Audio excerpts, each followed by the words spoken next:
excavations. Now, before we really get a feel of what we're looking at over here, we need to understand several things about this mountain right here behind me, which is known as Mount Moriah. There are several historical events that happen in this place. First is this is the historical, pardon, this is the historical Mount Moriah, which means this is the site right over here behind me in the distance. This is the site where the binding of Isaac takes place. And later on, roughly 1500 years after, we have the first temple being built on this historical mountain by King Solomon. This is the first temple, right? First temple is built on Mount Moriah because of its historical significance. What happens after that? This temple stands, but it doesn't stand for very long.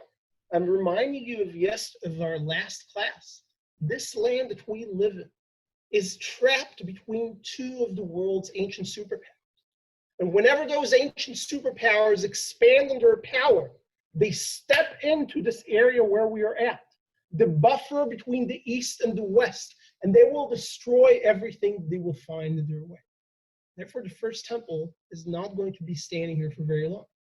It's going to be destroyed by the Babylonians in the year 586 before Common Era. And as they destroy the temple, they're going to send the Jews in Jerusalem to live in exile in Babylon, which is today modern-day Iraq.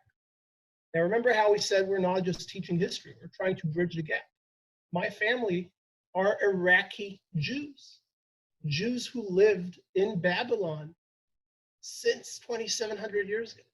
Since the destruction of the first temple, they have been living there, only leaving Babylon in 1951.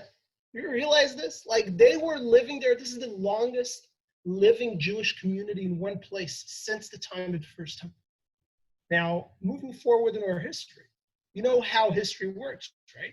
Empires rise and then empires fall. And the next empire that steps over to the role of Babylon are the Persians, which permit the Jews of Babylon to leave Babylon and come back and build a second temple. But the second temple, as it was built, it was not very impressive, right? The Jews are leaving Babylon, they're coming back, they're still oppressed by the Persian law, they don't have the financial ability to build a massive temple, and therefore it's something very simplistic.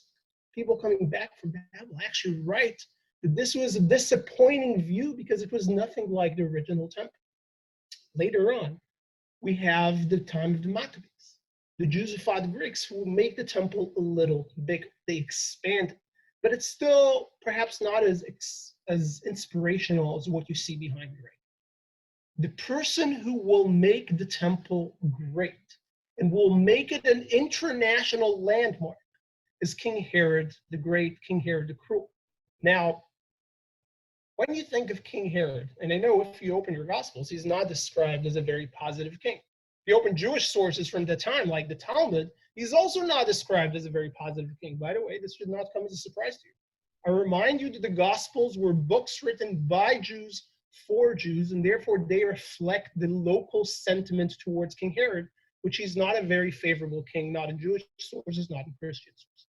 But there's one thing you cannot take away from King Herod. He is a massive builder.